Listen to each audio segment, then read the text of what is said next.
C.H. Spurgeon preached this message on May 4th, 1856, at the New Park Street Chapel. It is entitled, Divine Sovereignty. The text is found in the Gospel of Matthew, chapter 20, and verse 15. Is it not lawful for me to do what I will with mine own? The householder says, Is it not lawful for me to do what I will with mine own? And even so does the God of heaven and earth ask this question of you this morning. Is it not lawful for me to do what I will with mine own? There is no attribute of God more comforting to his children than the doctrine of divine sovereignty. Under the most adverse circumstances, in the most severe troubles, they believe that sovereignty hath ordained their afflictions, that sovereignty overrules them, and that sovereignty will sanctify them all. There is nothing for which the children of God ought more earnestly to contend than the dominion of their Master over all creation, the kingship of God over all the works of his own hands, the throne of God and his right to sit upon that throne. On the other hand, there is no doctrine more hated by worldlings, no truth of which they have made such a football as the great, stupendous, but yet most certain doctrine of the sovereignty of the infinite Jehovah. Men will allow God to be everywhere except on his throne. They will allow him to be in his workshop to fashion worlds and to make stars. They will allow him to be in his almonry to dispense his alms and bestow his bounties. They will allow him to sustain the earth and bear up the pillars thereof, or light the lamps of heaven, or rule the waves of the ever-moving ocean.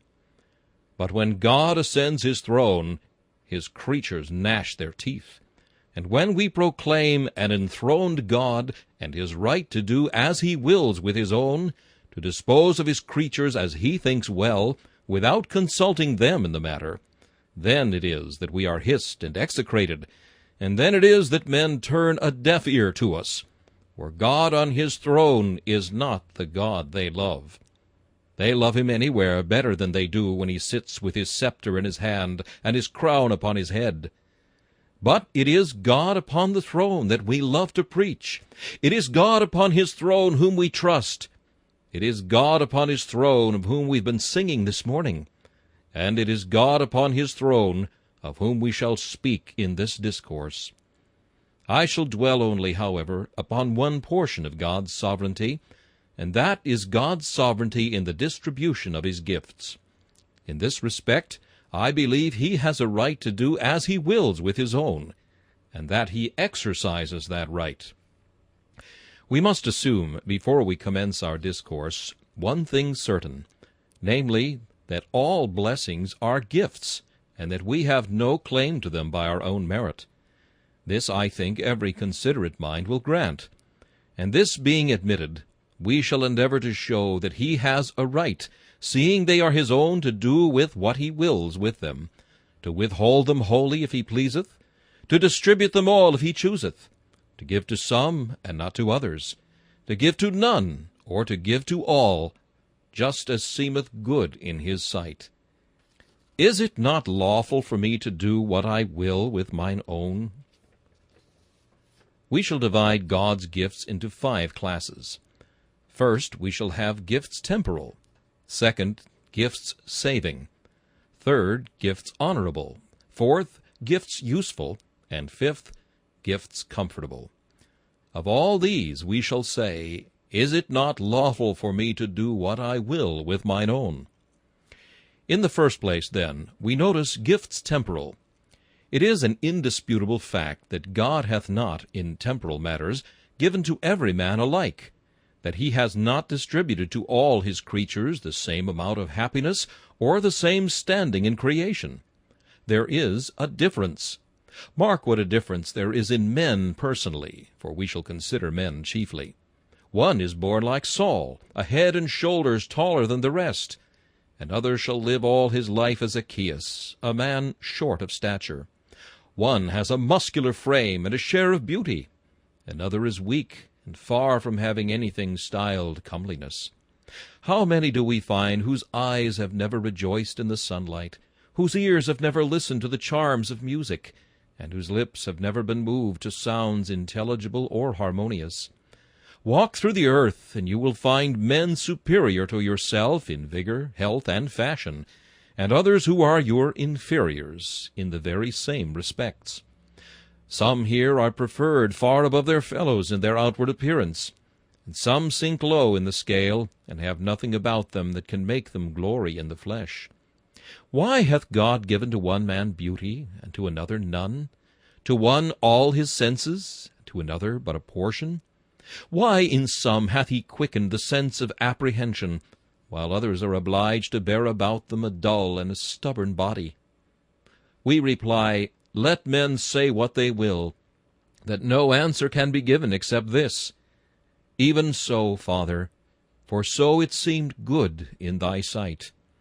The old Pharisees asked, Did this man sin, or his parents, that he was born blind?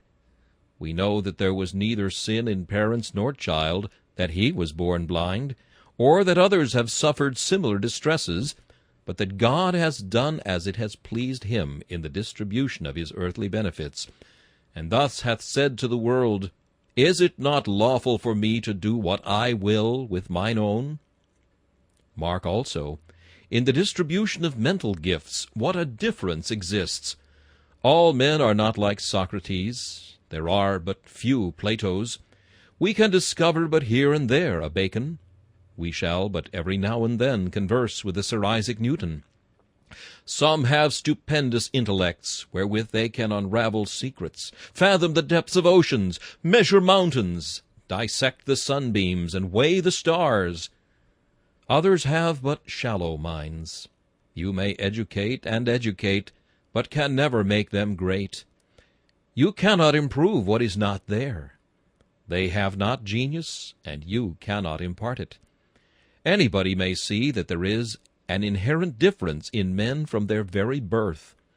Some with little education do surpass those who have been elaborately trained.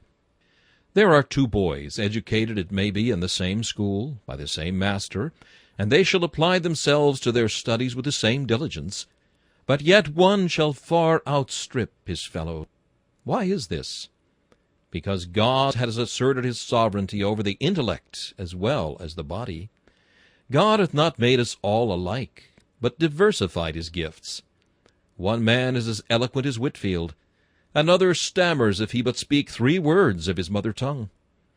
What makes these various differences between man and man? We answer, we must refer it all to the sovereignty of God, who does as he wills with his own. Note again, what are the differences of men's conditions in this world?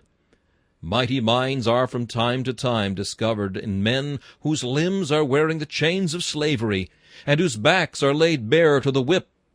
They have black skins, but are in mind vastly superior to their brutal masters. So, too, in England, we find wise men often poor, and rich men not seldom ignorant and vain. One comes into the world to be arrayed at once in the imperial purple. Another shall never wear anything but the humble garb of a peasant.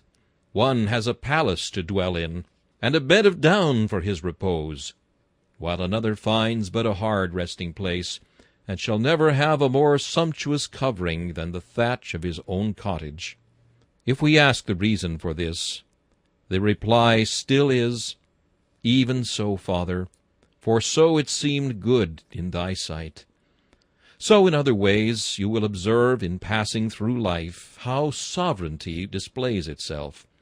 To one man God giveth a long life and uniform health, so that he scarcely knows what it is to have a day's sickness, while another totters through the world, and finds a grave at almost every step, feeling 1,000 deaths in fearing one. One man, even in extreme old age, like Moses, has his eye undimmed, and though his hair is gray, he stands as firmly on his feet as when a young man in his father's house. Whence again, we ask, is this difference?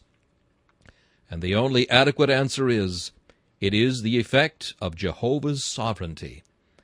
You find, too, that some men are cut off in the prime of their life, the very midst of their days, while others live beyond their 80 years and 10, One departs before he has reached the first stage of existence, and another has his life lengthened out until it becomes quite a burden. We must, I conceive, necessarily trace the cause of all these differences in life to the fact of God's sovereignty. He is ruler and king, and shall he not do as he wills with his own?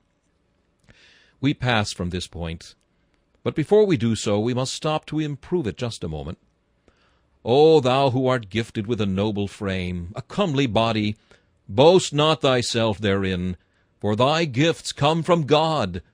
O glory not, for if thou gloriest, thou becomest uncomely in a moment.